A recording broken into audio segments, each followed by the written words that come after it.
In the wide sky of East Africa, the rocky slopes of Mount Kenya's pinnacle peaks sweep down through the clouds to disappear into a belt of ancient forest known as the high bamboo.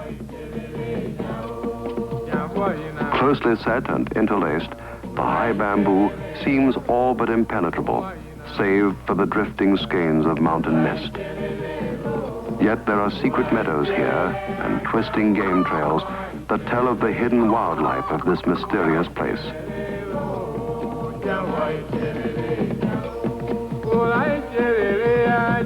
Here, most hidden of all, lives a creature so wary, so elusive, that men have lived their lives at the edge of his forest domain and know him only as a thing of legends and fables. This most beautiful African antelope, the bongo.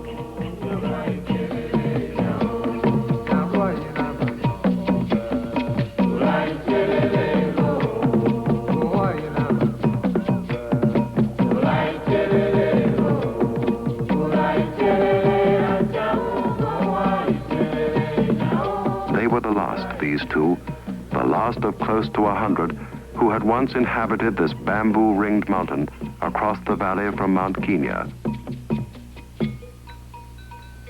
The bull was hardly a yearling when his father was taken. His mother had gone less than a week later. It had been a lonely time for him after that, until the day he had come upon the young cow in a clearing. From then on, they were two. The bongo's markings, so like the patterns of sunlight in the bamboo, are nearly perfect camouflage. So, for this pair, survival had meant lying up by day and coming to the edge of the forest only by night to feed. And so the seasons had passed, and after a time no man, not even the poachers, knew of their presence. Of course, that is not to say their lives had been free of danger. There were always the leopards. But the bongo is among the bravest of antelopes, and his horns are formidable weapons. The bull had come to know it was best to meet the big cats face to face.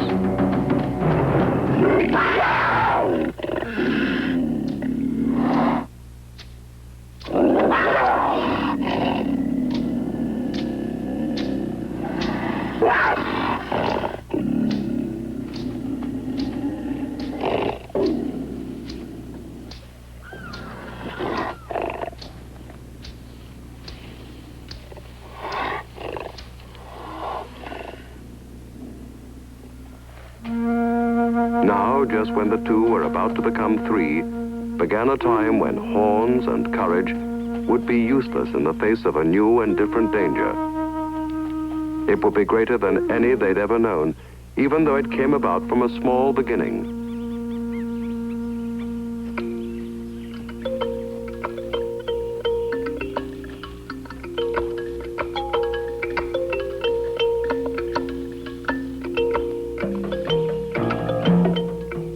The boy was called Kamau, an orphan of Kikuyu blood.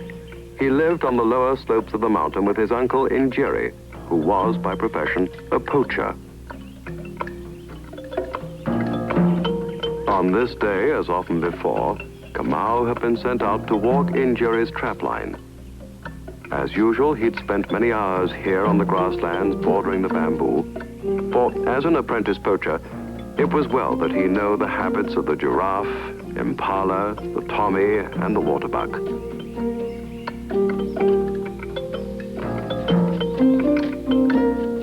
and Jerry's trapline stretched upward from the plains deep into the fringes of the bamboo. Most of these sets were wire snares, meant for smallish game, duikers, monkeys, and the like. It was Kamau's job to test them and reset them. And, of course, to bring home whatever game might have been caught. Today, in the bamboo forest, there was a dik-dik. That was not bad. Habib, the buyer of illegal furs, would give as much as 3 shillings for this one.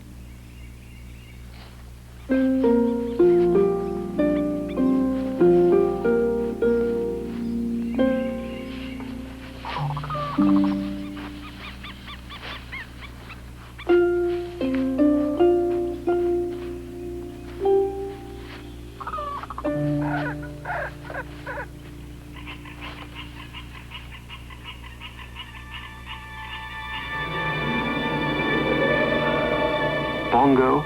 Could they possibly be Bongo? His uncle and Jerry had said the Bongo were no longer on this mountain.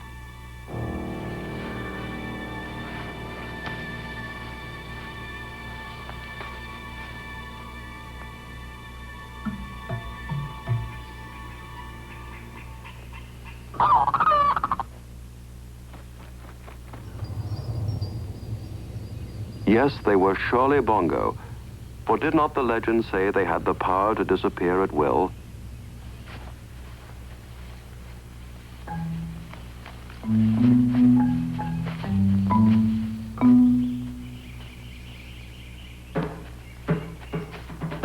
It was quite late, and Kamau was in a hurry, and at first eager to carry the news to his uncle. But he was learning more from Njeri than merely the art of poaching. Information such as his undoubtedly had great value, and perhaps should not be freely given, even to one's own respected uncle. So Kamau decided to reveal his secret only at a time most advantageous to himself. As it turned out, that was certainly not right now. His uncle Njeri was having one of his frequent confrontations with the game officers. Njeri, you are a poacher. I'm too busy touching my heart to be a poacher. The truth is not in you. Why would I lie to you? This is yours, the whole village knows it. Did I say it wasn't mine? 4 snares for poaching. You put in town 4 snares. More straw, wife. Everyone from here to Kilimanjaro knows you're a poacher. A poacher? A poacher. No, not a poacher, but a thatcher. You see, my roof leaks. That's why I'm a thatcher. Right, Zia? A lazy thatcher. Very lazy. Aha. But my wife appreciates my other fine qualities. What is this for if it is not for snares? More straw.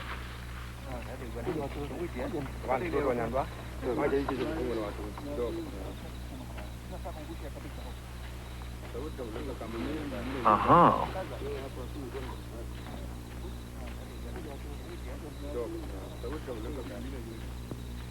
Come on, my friend.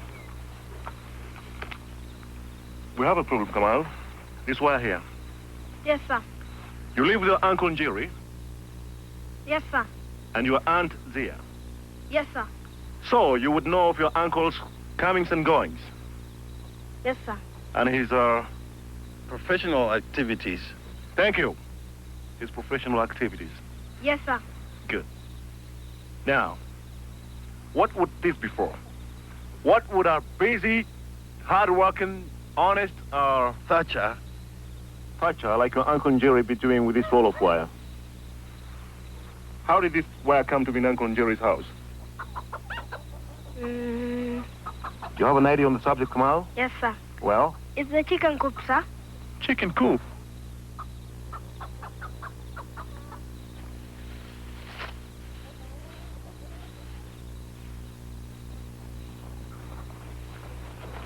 You see, sir? A hole. A very big hole. All chicken coops have holes. The chicken must come and go. Oh, no, not a chicken, sir. Our chicken stay home because of the mongoose. Mongoose? A very large mongoose, sir.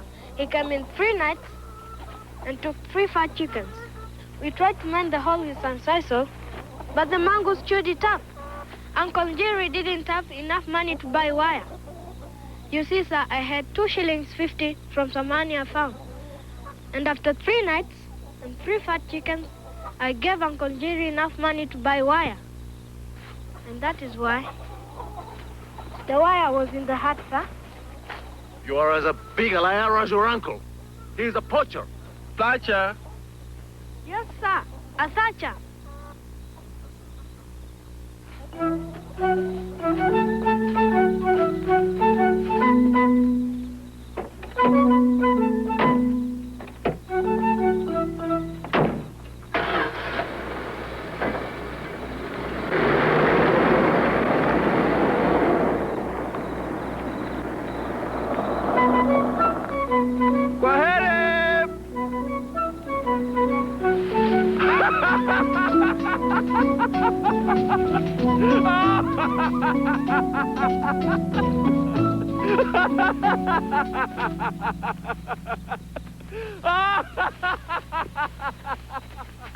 Of course, it was one thing to laugh at the authorities, but quite another to take them too lightly. So that same night, Jerry prepared to dispose of all proof of his poaching. That is, the accumulation of pelts. Calabash. 2 very nice ones.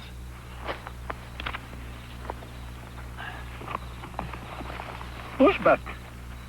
Habib will pay a very nice price for these. Nice, huh? I don't know. You've seen better, I suppose. Many times, many times. But these are very nice ones, though. If you like bushbuck. You're hiding something from me, nephew. What happened on the mountain today? A bushbuck. What else?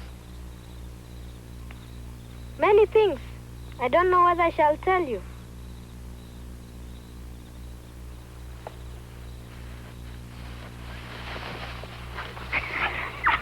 What is it? What is it? Please, Bongo. What did you see on the mountain? All right. All right. I saw a bushbuck.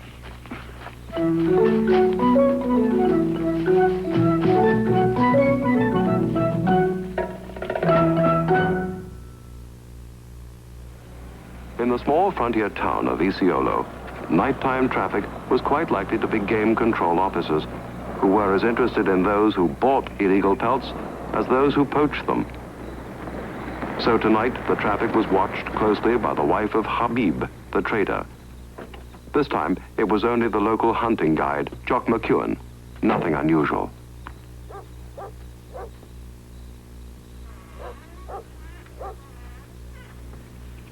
It's the white hunter.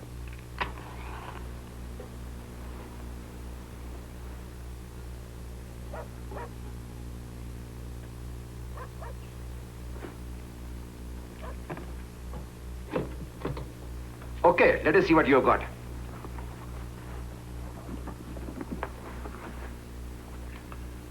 Three bushbuck. 3 bushbuck. 60 shillings. Zebra. Zebra.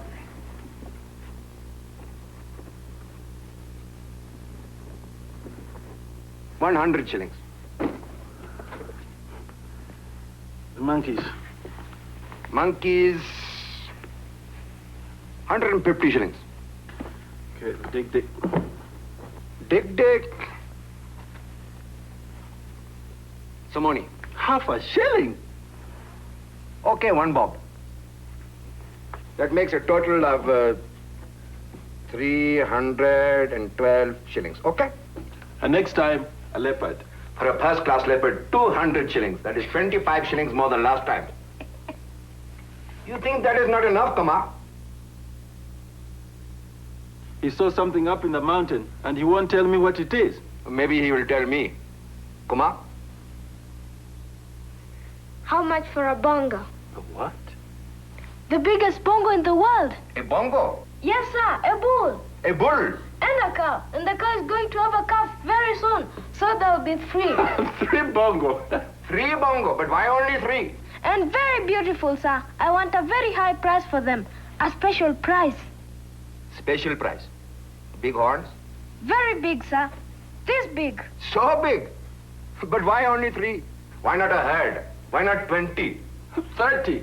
How much for 30 Bongo, Habib? For 30 Bongo, let me see. For so many, I shall want a discount. You don't believe me. How much for a bongo bull? Tell me. For a Bongo bull, 300 shillings, maybe more. You find a Bongo up there, I'll give you 400. 100, 200, 20, 40, 60, 80, 310, and 312 shillings. And don't forget the leopard. I saw him, Mr. Habib, and the cow. What you are talking? If you don't believe me, go up the mountain and you'll see him for yourself. You coming? I did see him. Of course you did. Let's go. I'll go alone. Of course, if nobody believed Kamau's story, it would seem the Bongo could continue their hidden existence. In truth, though, there would be only a short reprieve, for they would soon be sought by many hunters, among them some who were, even now, engaged in another kind of hunt far below on the valley floor. In this group of wildlife specialists were 2 transplanted Englishmen. First, Tony Parkinson, and then John Seago, called Bwana Chai, after his addiction to drinking tea. Alexander Michoud would be part of the Bongo story too, but today all were concerned with their continuing program, the translocation of endangered animals to the safety of national parks. In this operation, the spotting helicopter carries a veterinarian armed with rifle and tranquilizing darts. Today, the search was for rhino, which demands a large ground crew in the pursuit vehicles. Determining the proper drug dosage for an animal as large as a rhino is a tricky business. Reactions vary greatly from animal to animal, so the veterinarian also carries a plentiful supply of antidote. Today's translocation target was an exceptionally fine rhino bull of 6,000 pounds or more.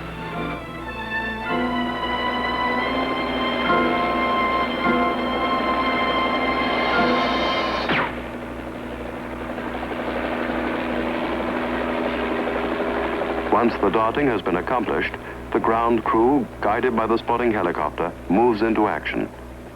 This critical phase of the translocation is perhaps best described by the man at the center of the activities, Tony Parkinson. Sometimes the animal, having been shot with the tranquilizer drug, doesn't always go down and is trotting around, then we have to rope it anyway and pull it down. If the rhino charges the car, we don't let him hit it. This is terribly important because he could hurt himself.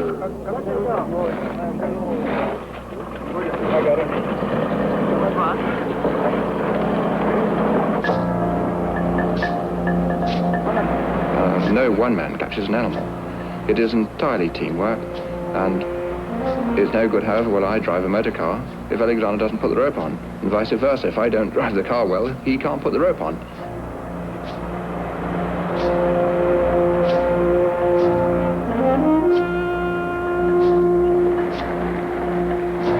Once the main rope has been put over the animal's head, we take the car as far as probably 30 yards away, and we all abandon the car, get on our flat feet, and approach the rhino with lassos. Now this way we can control him, and usually Alexander and myself can get in fairly close, get hold of the tail, and then we trip him up. And because we have the initiative, it usually works very quickly.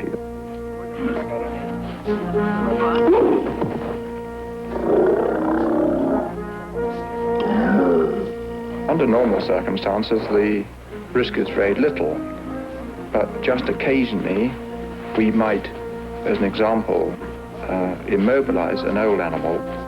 He's had to fight the drug, and when this happens, the likelihood of losing the animal is very possible.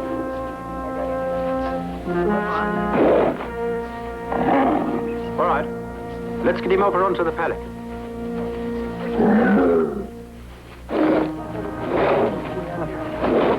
thinking of the same one moved down. That's not a good thing, Alexander. Had a rodeo like it's the drugs, but can't be helped. He's very likely under. Tony, I'm afraid he's very ill. I don't think the bloody thing's had it. I won't hold you to bottle of whiskey just there. I think he's been overdosed. His respiration is way off. Where's Jerry? Yes, I think it has. Where the hell is he? Jerry! Yeah, let's have at it.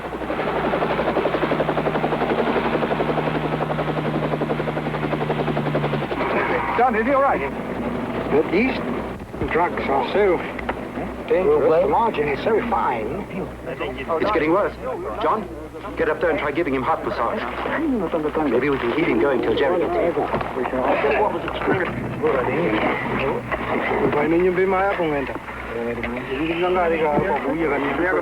For stopping this thing getting shifted, that was to hook the sod round. Fall down the thorn bush.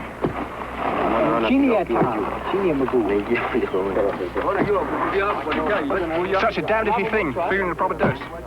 You just don't know how he's going to react.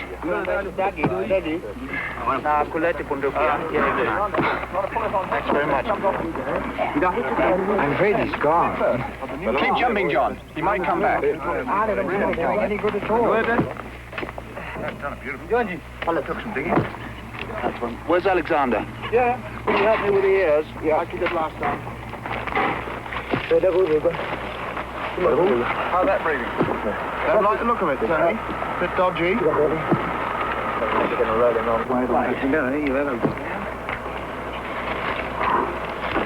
Shall I cut it?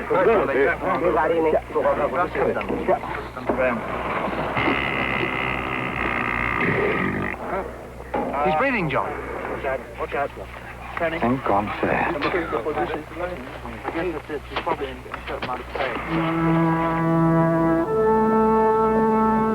It had been too close a call, once again underlining the very real dangers of tranquilizing any animal. But that was in the past now, for the next stage was already underway, the transfer to the holding compound. Here, the rhino would be revived with a fast-acting antidote and only moved to his new habitat when his physical and mental recovery is deemed complete. This three-stage process was pioneered by Bwana Chai, John Seago. Now, after many years, he prefers to remain on the sidelines, drinking tea and counseling his young partner, Tony Parkinson. And it is with the greatest knowledge and understanding that John Seago speaks of the wildlife of Kenya. It's a pity to have to move these rhinos, because they've lived here a long time, and they like this territory. They're like old gentlemen who like a particular club armchair. But the government is faced with an ever-increasing population, and rhinos and elephants don't go well with cultivation. The Game Department didn't want to kill them, so they commissioned us to move them into one or other of the national parks.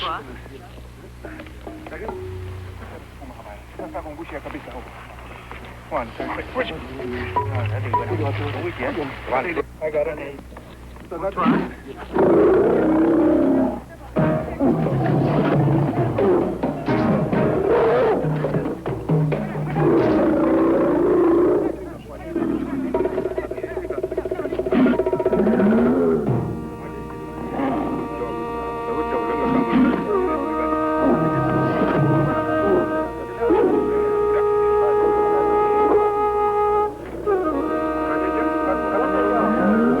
One more for the parks.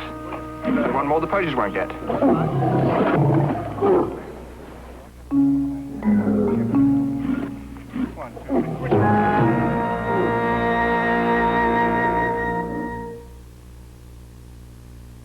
For the Bongo, the time of peace was growing very short indeed.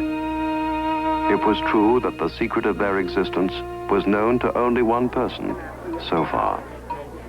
But surely there was someone who would pay well for that information, especially since in the town of Isiolo, it was market day. Perhaps his information would even pay well enough to buy the bicycle, the one Kamau wanted more than anything else in the world. Today, as usual, he first made sure it had not yet been sold. And also, as usual, the shopkeeper quickly grew tired of him standing there cluttering up the sidewalk. But it was then that he spotted Alexander Michoud.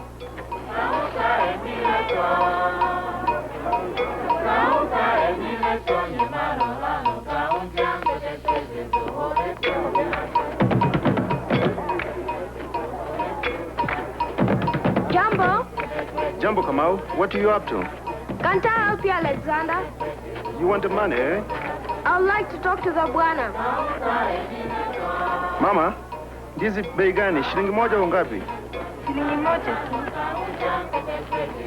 I need to talk to Bwana Chai. Something very special. I see. What kind of very special? Well, very special business. Please, Alexander.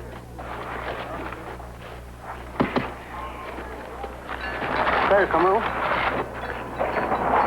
Will you tell the bwana? All right, Kamau. All right. But easier. Pole pole. A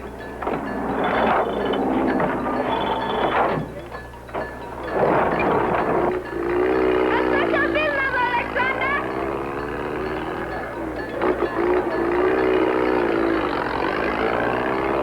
It was a good start.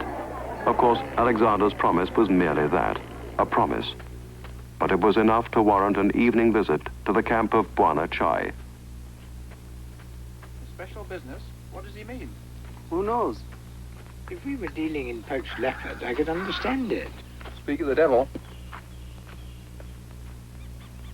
Jumbo, Jumbo, Kamau. Kamau. Jumbo. I found a bongo, sir. The biggest bongo in the world, and his cow. And the cow is going to have a little one. I see. I saw him so close that I could have shot him. But I'm not a poacher. Of course not. I watched them, and I said to myself, Bwana Chai will want them to save them from Dorobo, who'll kill them for meat. Or from Uncle Njiri, who'll poach them for shillings. Poach them? Uncle Jerry. Kamau, I can tell you where to find them, Bwana Chai. are you sure you know what a bongo looks like? Oh, yes. Have you ever seen one? No, sir, but these are bongo, with horns and white stripes. And when they reach the bamboo, poof, they disappear like they're magic. How much? 150 shillings. What? Crikey. 100 shillings. A real bongo. I promise. Okay, 50. Okay, for you a special price. 25. Okay, 10. Okay, 5. And this is the last I come down. Sorry, Kamau.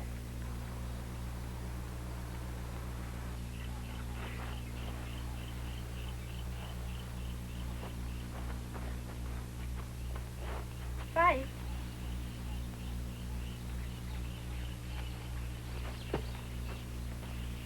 Tony, we could have afforded 5 shillings.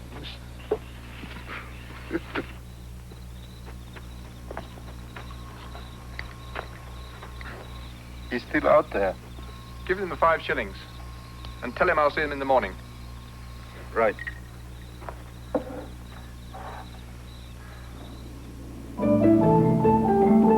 Actually, Tony hadn't believed a word Kamau had said. Still, such was the mysterious power of the bongo that next morning he found himself drawn to the high bamboo. Much to his surprise, he found he was not alone.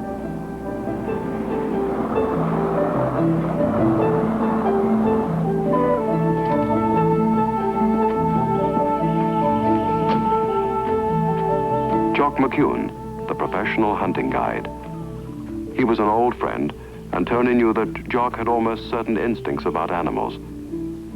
It would be interesting to discover what instinct, if any, or what information had brought Jock McEwen to the high bamboo on this particular day.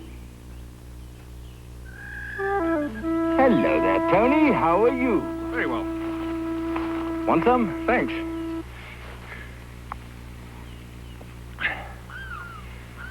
You out for a walk? Yes, sort of. I thought you were up in the Terenganis. Well, the client wants a trophy buff, so I thought I'd look around a bit.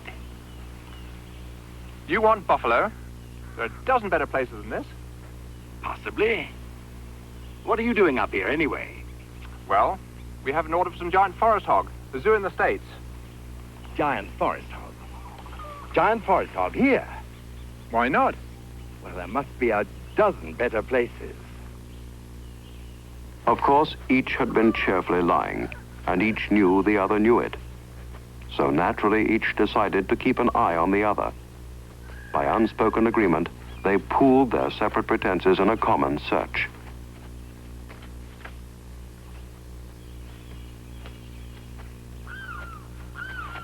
The first thing they discovered was that they could stop pretending. Selling tickets? What, Buana? How much did he hit you for? 10 shillings. I got it for half price. Where are they, Kamara? Please, Buana. The Bongo are right down there, and just at this time. Come on, refund. Please, Buana. He was right.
I thought you went home with Uncle and Jerry. No, sir. Could I go home with you, sir? Just for tonight. Tomorrow maybe I'll feel better. No, you better face up to it. I'll take you down the hill.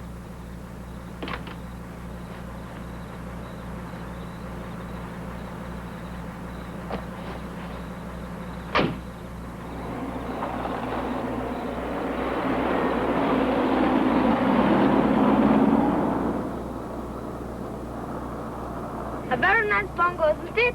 Very. The biggest bongo in the world. It might be at that. Very nice. It's going to be interesting to see who gets him first. The White Hunter or your Uncle and Jerry. Uncle Jerry? Oh, yes, he would, and you know it. Yes, sir. It's your bongo, and you're letting him steal it from you. Sir? He belongs to you, and your children, and your children's children. And by the time they get here, there won't be any bongo left. I don't understand you, sir. One day you will, Kamara. One day you will.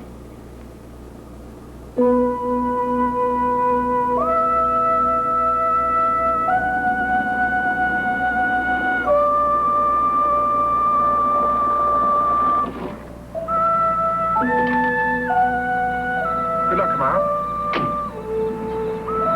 Thank you, sir. And remember what I told you? Yes, sir. Kwaheri. Kwaheri.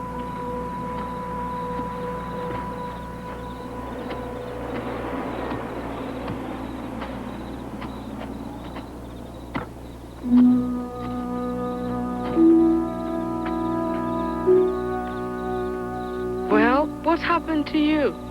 I rode down with the Buana. Your uncle is very upset with you. I'm sorry. He's inside. You better go and talk to him.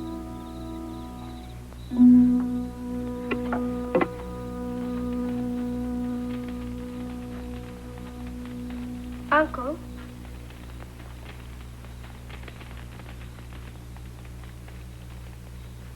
Uncle?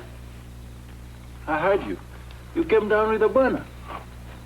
I was afraid you'd punish me, Uncle. Sit down. You talked about the bongo. Yes, Uncle. and how terrible it would be to poach him. True? Yes, sir. To kill animals is wrong, unless you pay 1,000 shillings for a license. Then it is not wrong. Did he say that? No, sir. He does not want the bongo to be killed by anyone. How most unusual. Now eat. He said that soon if the killing goes on, there'll be no more animals at all. But you can still kill him with 1,000 shillings. He said that if you kill him, you'll steal him from me and my children. What a sneaky way to put it. Sir? Nephew, our people have lived here for 1,000 years. And all that time, they have hunted game. And now they come, the buanas, with their shillings and their pieces of paper from the game department. And they say it is all right for them to kill, to trap animals, and sell them to zoos. But for us, who have lived off the game for 1,000 years, it is a crime. But you don't kill to eat. You kill to sell to Habib. And with the money from Habib, I eat. But mostly you sit. True. And I sit too.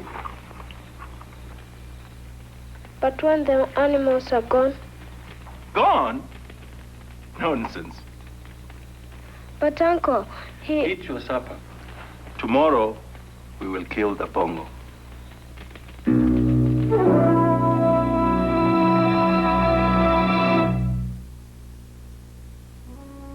It had taken a very short time for Jock McEwen to get a shooting permit, a client, and set up camp. Meanwhile, a surprisingly short distance away, in the busy downtown district of modern Nairobi, another hunt was underway.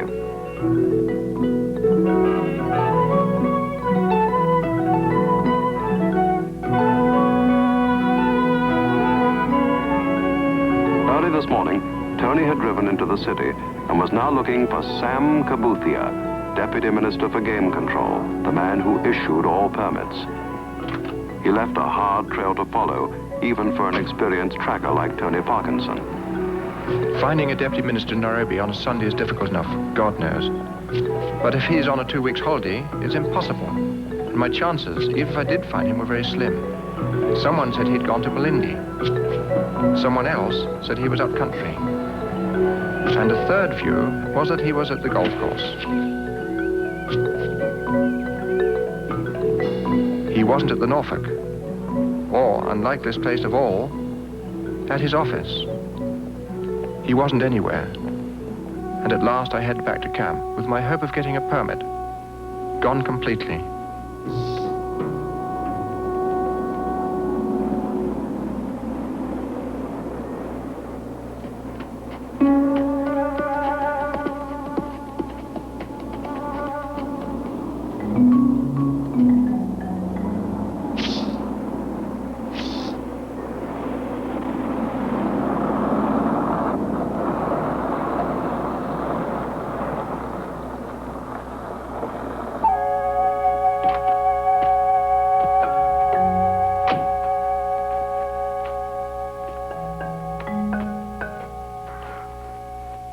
Welcome home. And some coffee. Thanks. We began to wonder what had happened. I know. I drove into Nairobi. Any particular reason? Pretty silly, I guess. I was looking for Sam. Kabuthia? He's on holiday. I couldn't get that bongo out of my head. Bongo? What bongo? Come off it, John. I'd give 6 months' pay to lift those animals off that peak and to pack them off to some safe place. You can't save them all. I had a notion Sam might give us a trapping permit. Ridiculous. It was worth a try. Tony, sometimes I wonder about you. Driving all that way? I'm sorry, John. I only wanted to save that animal. There's nothing wrong with that, is there? While Kabuthia and I were having a chat over a beer at Manuki. Ah. A trapping permit? Ah, yes. For 2 Bongo. To be caught on the peak and translocated to Mount Kenya National Park. They'll cancel McEwen's license, of course. No such luck. We each get a crack at them, but only for 30 days. 30 days? Crikey. So it's the devil take the hindmost. It's a hunting block, and McEwen has a license, but so have we. And Njeri doesn't need one.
rising from open plains and farmland, and with its upper slopes ringed by the high bamboo, its wildlife moated off by an elephant ditch. For the Bongo here, it seemed there could be no escape.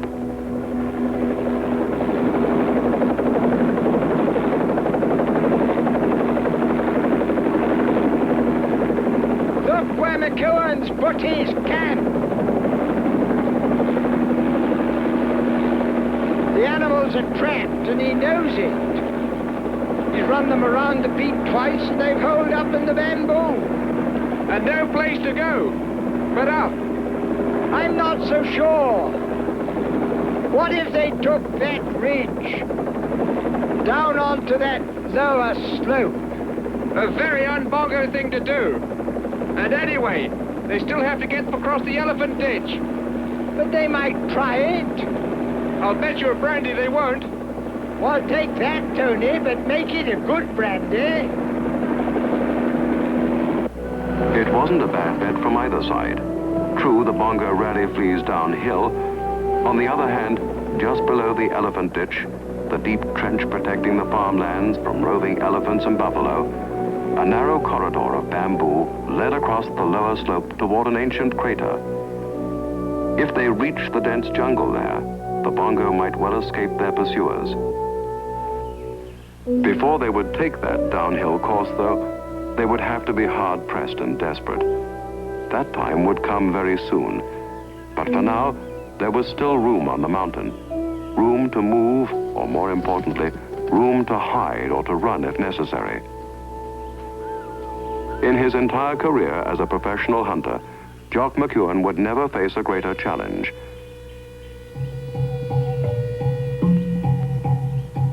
No one knew it better or can tell it better than Jock McEwen himself. I get feelings now and then about animals. I can feel a lion crouched down in a donga long before I see him.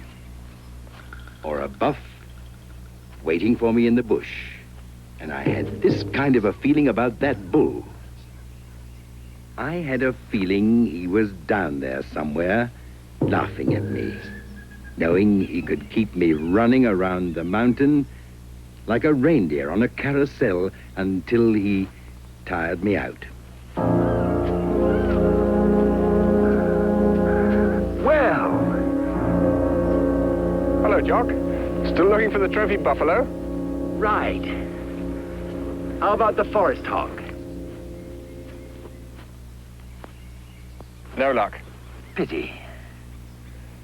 Where do you think the bull will go, now that he knows we're after him? We? John got us a permit. I've been hoping you'd concede. Why?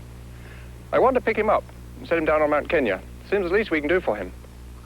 Well, he's a gallant old bull and a smart one, too.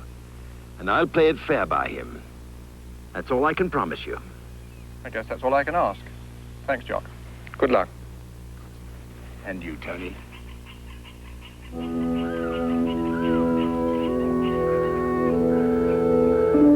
He watched them, knowing nothing of their minds or their plans, but somehow sensing that his mountain home was no longer a secret domain, no longer a place of safety.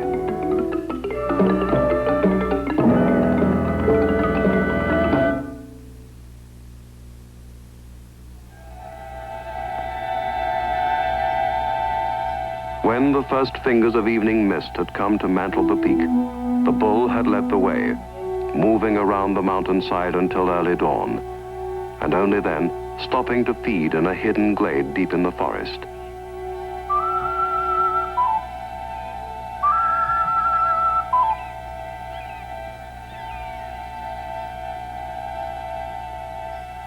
Soon they would move into the bamboo to lie up and await the coming of another night when they could travel again.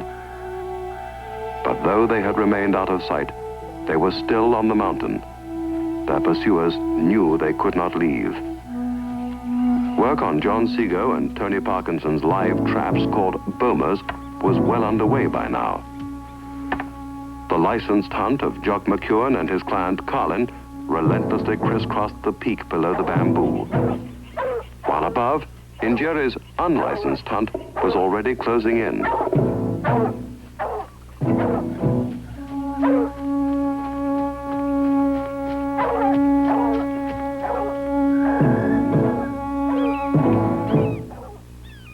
Alone, the bull would have faced any danger, any odds. But now, with a mate and a family to come, he depended on flight, leading the dogs around the shoulder of the peak, circling through the podocarpus and the cedar, then finally up into the bamboo, looking for a place to lead the chase away from his mate.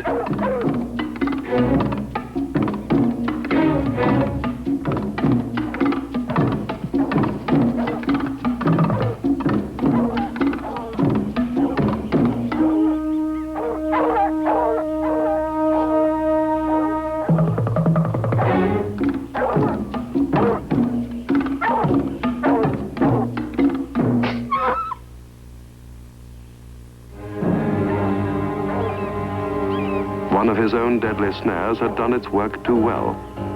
Suddenly, for Injeri, the hunt was going very badly. Now everything was in the Bongo's favor.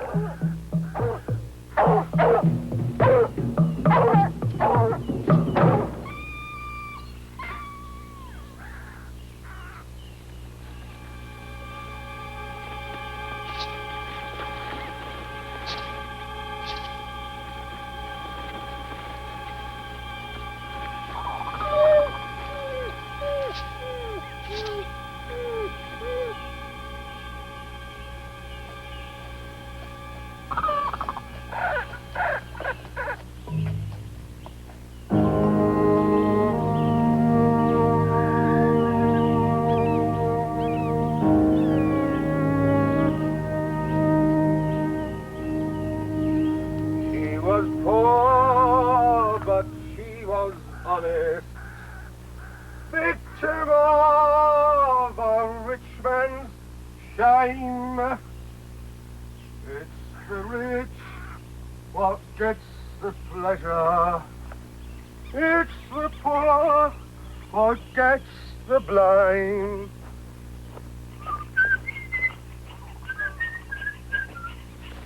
Do you have one for me over there, Jocker? Way ahead of you, Mr. Carlin. Oh, good. There we are. Thank you. You know, I always think this is the best time of the day. Yes. No ice? Oh, I'm sorry.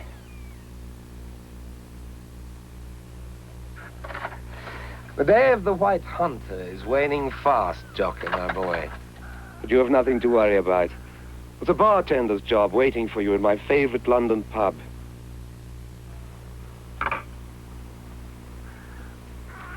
Very decent of you. All this talk about endangered species. The bongo isn't in it compared with the White Hunter.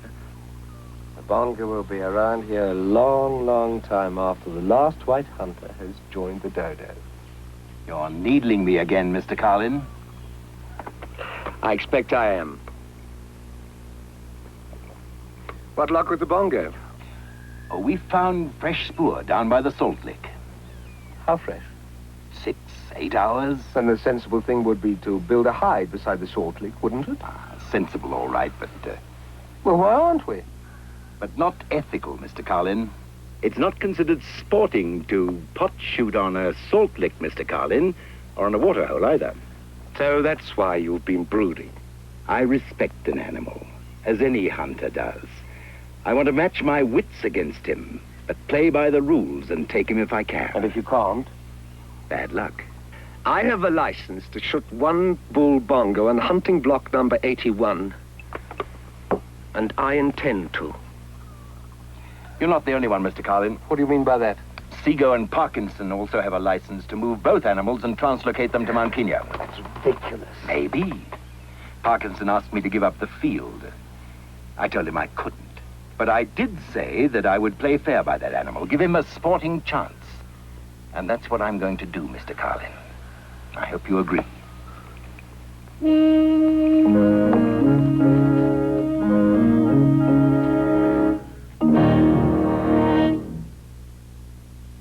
Meanwhile, the Seago-Parkinson traps were nearing completion.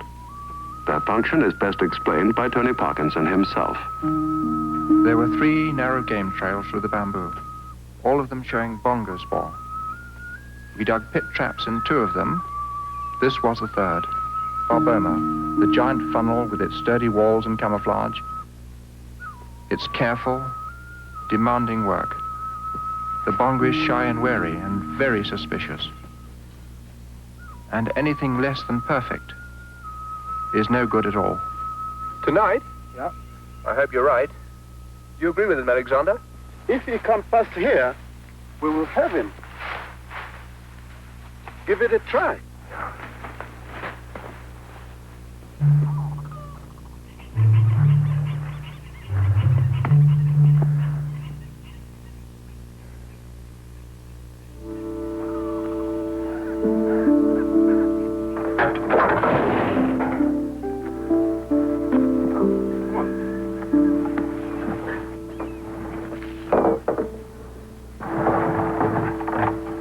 It'll do.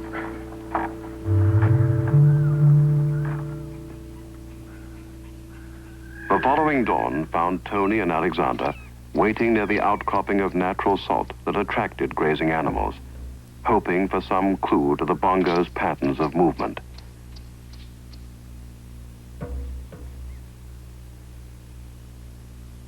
Suddenly, silently, they were here. And so was Kamau. He too had guessed the bongo might come to the salt lick this morning.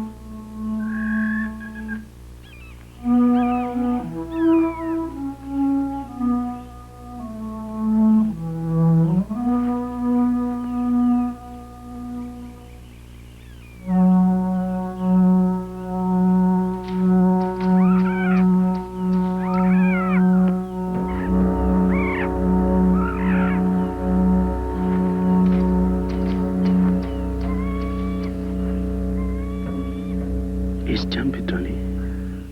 We could set up a hide down there. Might shoot with a tranquilizer gun. No. You know how I feel about that. Sometimes you don't have a choice. What if we gave him too much? He looks pretty close to 500 pounds. We can figure how much we use on Kongoni. 10% off and you'll kill him. Might kill him anyway. All animals are different. You still think that you'll go up?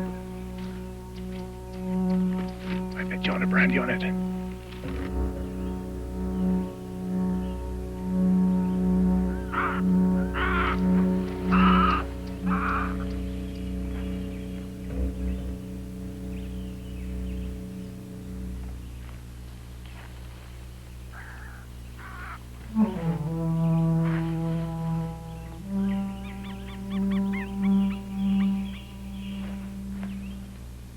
Our people have lived here for 1,000 years.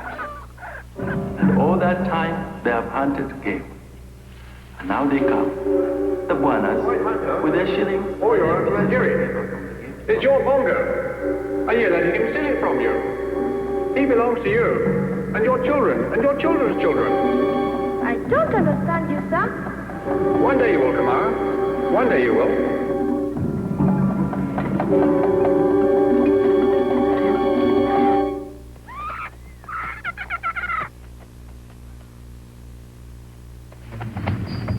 What do you suppose?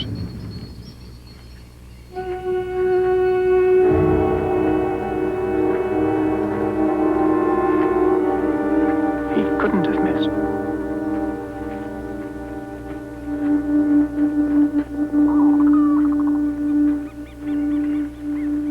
Hey, wait a minute. Why didn't you shoot him? I could not kill him, sir. What will I tell him, sir? What will I tell Uncle Jerry? Well, as a last resort, you might try the truth.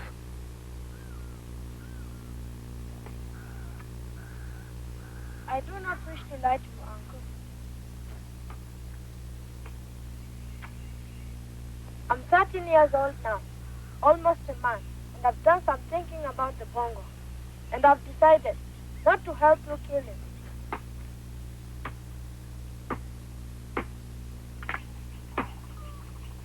Because the Buena says there are not many Bongos left.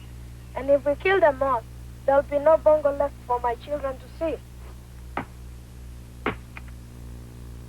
And none for their children as well.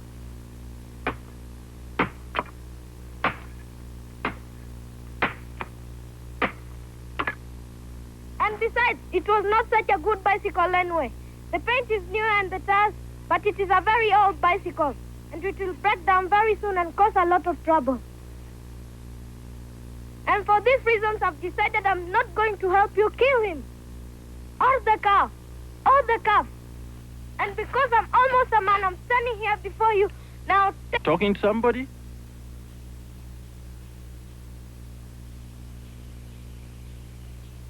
No, Uncle. Just myself about the Bongo. Did you see him? I hope he had better luck than I. All day I followed his tracks up the mountain, And down through the bamboo, and along an elephant trail. and up again into the meadow.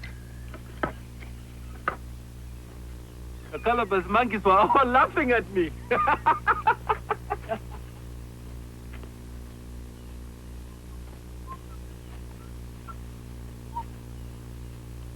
You had bad luck too.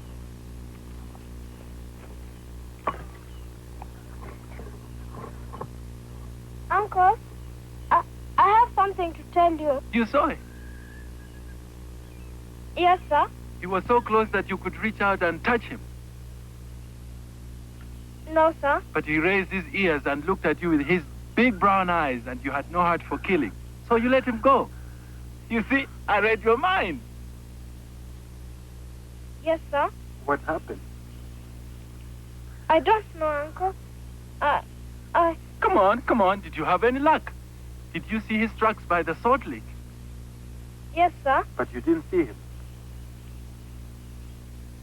Uncle, Well, did you or didn't you? I saw him, Uncle. And you shot at him?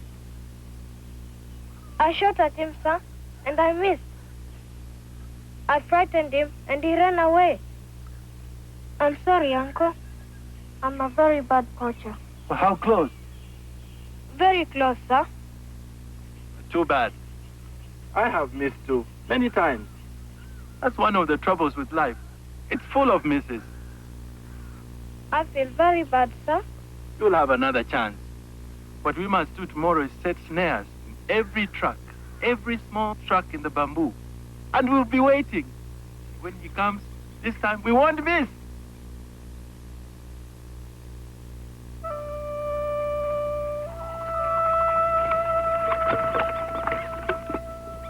Won't that make you happy? Yes, sir.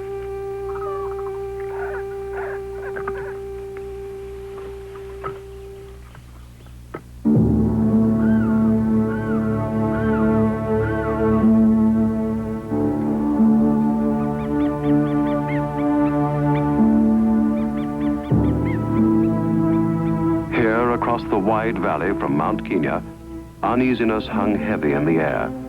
The Bongo had become even more alert, more wary. Now they fed at random hours and for shorter periods, moving ever upward, the bull sensing that safety lay only on the meadowlands above the bamboo.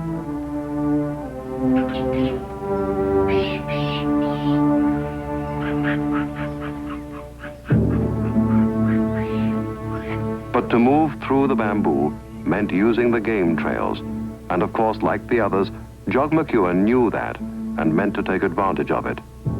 As he tells it, I was getting bushed.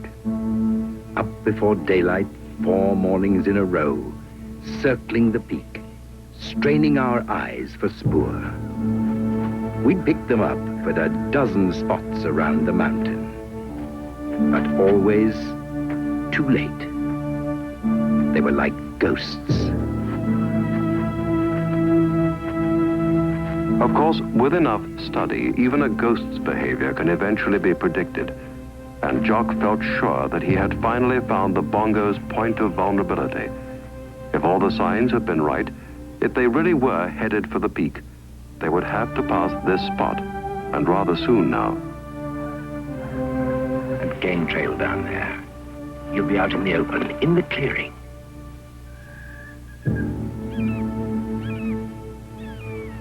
Right. Get ready.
As Tony Parkinson had said, heading downhill was a very un-Bongo thing to do. But for the bull, it seemed the only thing. And it would have been successful, except for Kamau. In search of small game, he had been prowling the corridor of bamboo along the elephant ditch, and quite by chance, happened on the one spot where its sides had collapsed, forming a bridge. It was an escape route for the Bongo. There was only one place they could go now, to the crater beyond.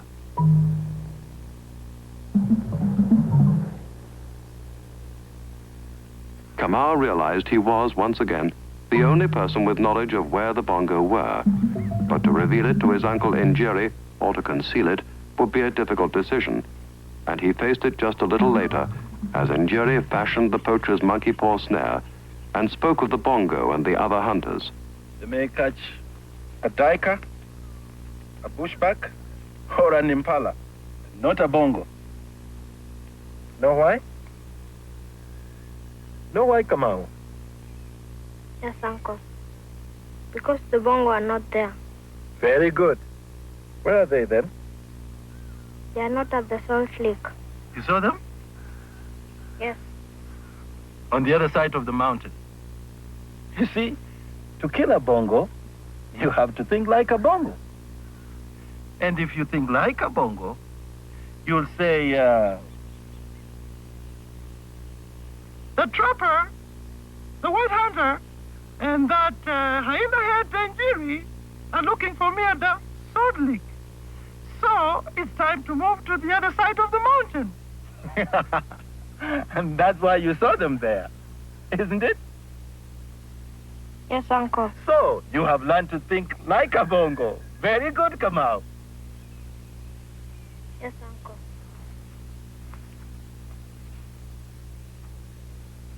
Where are you going?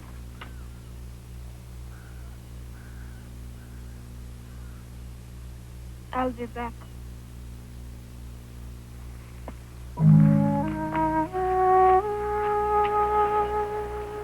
Lying to his uncle, no, not lying really, just not telling the truth, was not to Kamau's liking. Besides, Njeri was very good at his business. Even without help, he would probably track down the Bongo before long. Unless, of course, their location was revealed to others.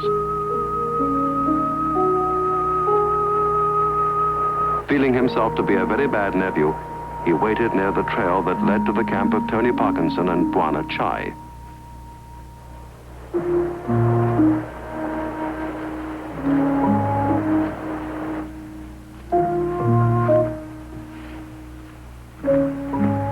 Sir?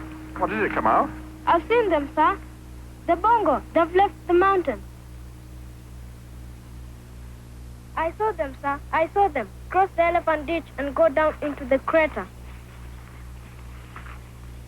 When? This morning, sir. The buffalo have a way to cross the ditch. I'll show you. Let's have a look. To see this, the rest of you go on to camp.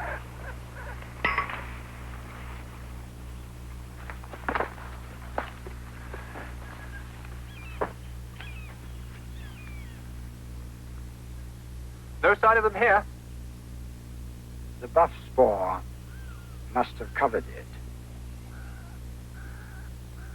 That is, if they ever came this way.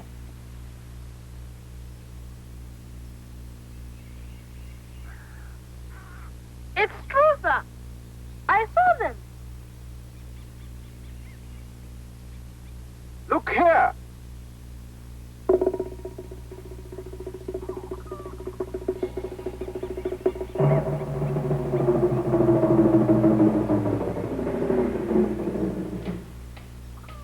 You'll get your brandy.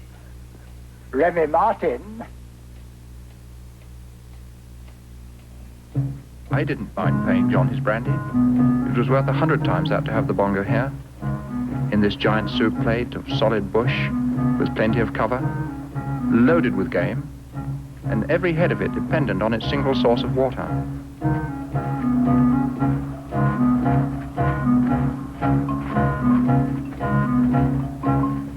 Over there, sir. In the crater. Trapping them in there is going to be very difficult. We're going to have to build a bigger boma. Here. A big one like this. Longer wings like this. We'll put John's hide here, on the left. All right, John? Then my hide will be on the other side. Here. We'll put you inside, Alex, to trip the gate they come in. Okay?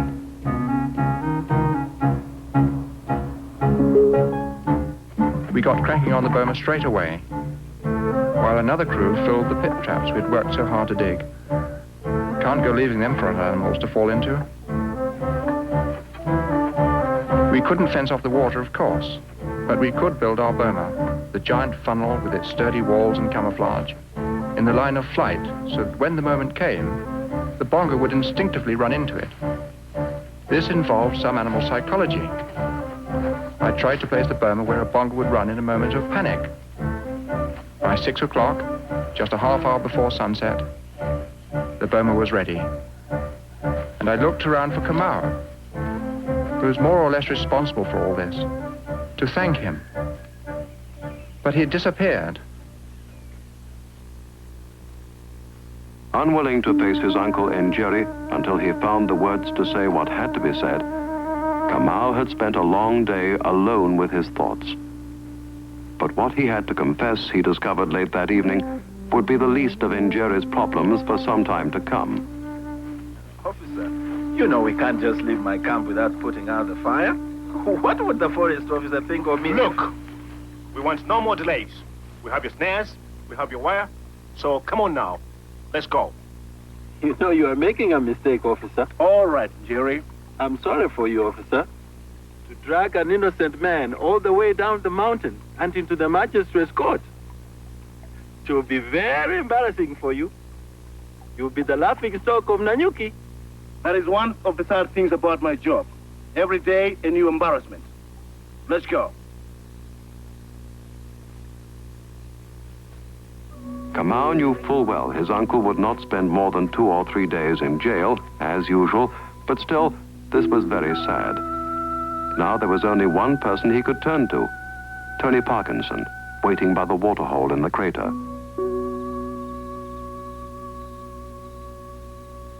For Tony, too, this was a troubled time. He had brought the rifle and the tranquilizing darts as a backup. But now he faced a growing fear of the drug and its unpredictable effect. Of course, the trap, too, was uncertain, but at least it was safe.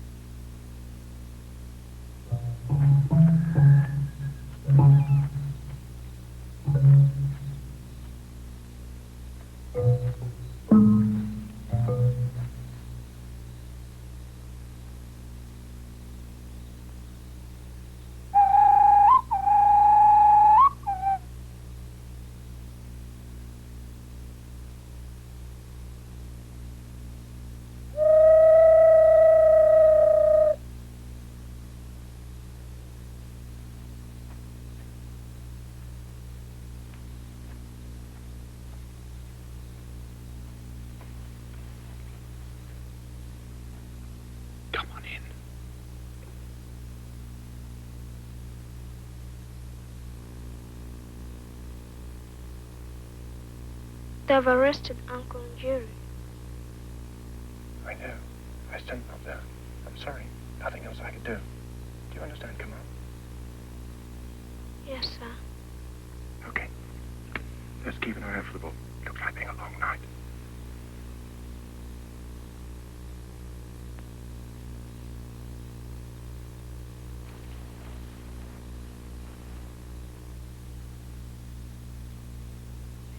We'd found their spoor around the water.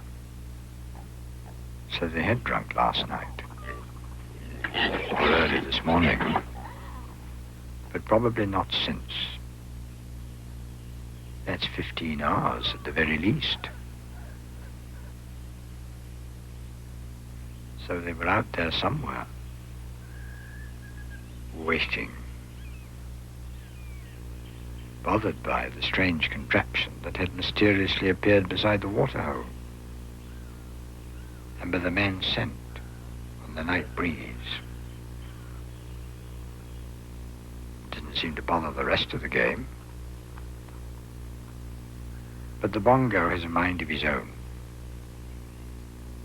The bull had explored the crater floor and knew this was the only water. Otherwise, they wouldn't be here.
You'll be back.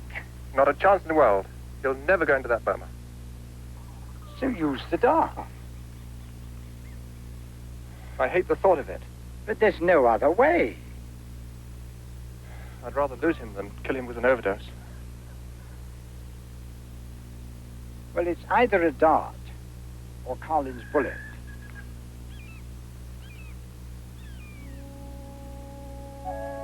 But at least we have her.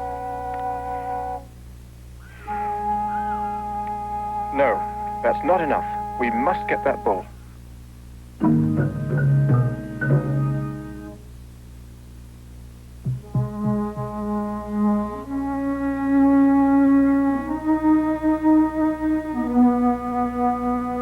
The activity in the crater had, of course, not gone unnoticed. By mid-morning the next day, aided by a tracker, Carlin knew exactly what was going on. At last, he'd found the way to get around Jock McEwen's annoying sportsmanship and take matters into his own hands. Over there on the edge, 3 o'clock.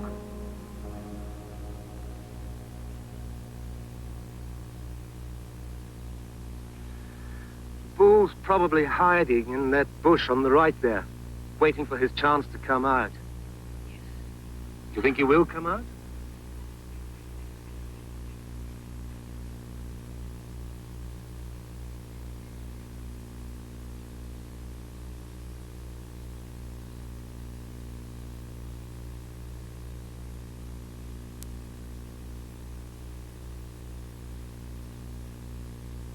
The vigil had continued throughout the day and into the small hours of the second night. By now it seemed quite probable that the bull had returned to the peak, to the high bamboo. Here in the crater, he would have been without water for nearly 48 hours. It was not likely.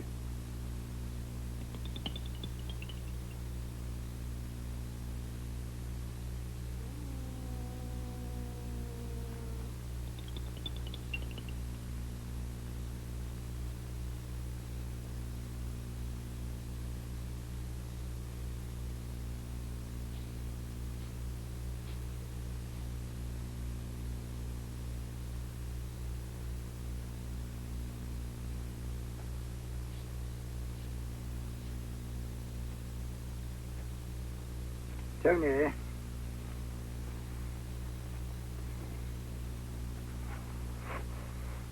I'm afraid we've lost him.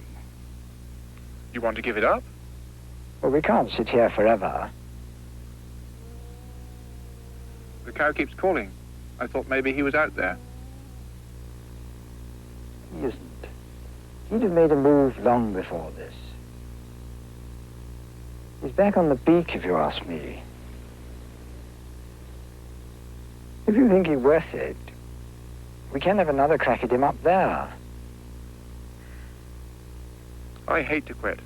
He must be awfully thirsty by now, if he's still around. You're a patient man, Tony. All right.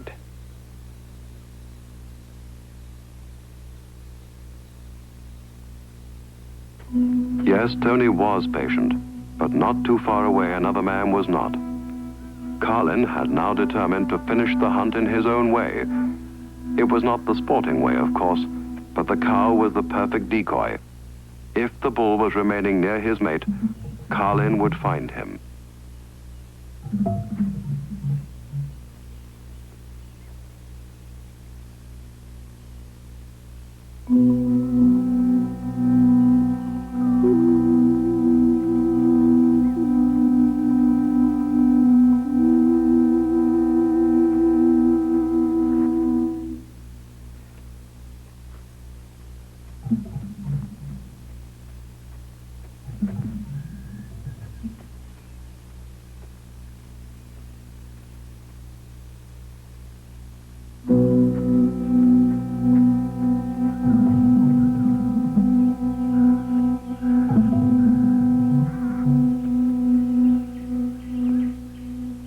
In the first light of sunup, Kamau was returning home feeling sad and very sorry. Because of him, bad things had happened. Uncle Njeri was in jail in Nanyuki. The bull was back on the peak, where Carlin would surely find him. And it was all his fault. He who had discovered the Bongo and told of them for a ridiculous few shillings.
Too late, Jocko!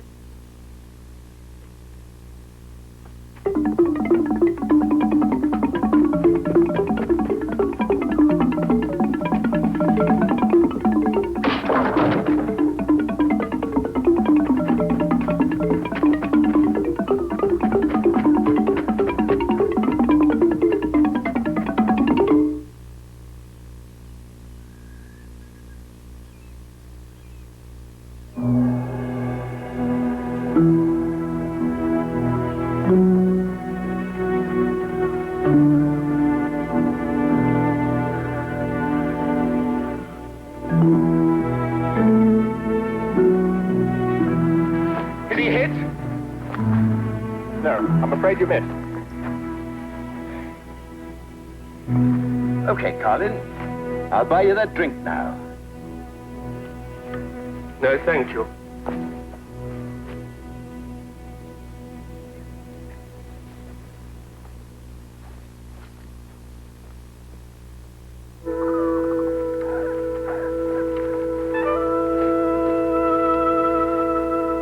Well, I need a drink. Yes, yes. No, let's go and open that bottle of good brandy. Come on, come on.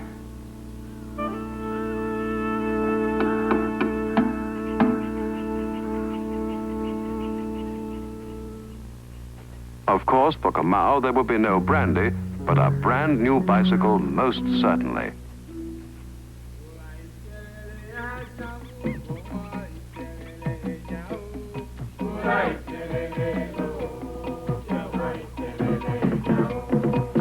You can't just pick a wild animal out of the bush and put him in a crate and take him to his new home. You must get him used to enclosures and finally crates, and then move him, and then reverse the process, getting him used to open spaces again. So it was several weeks before we opened the gates of the holding pen on Mount Kenya. Why didn't you open the gate, Kamau? They're your Bongo. Me, sir? You, sir. Oh, thank you, sir.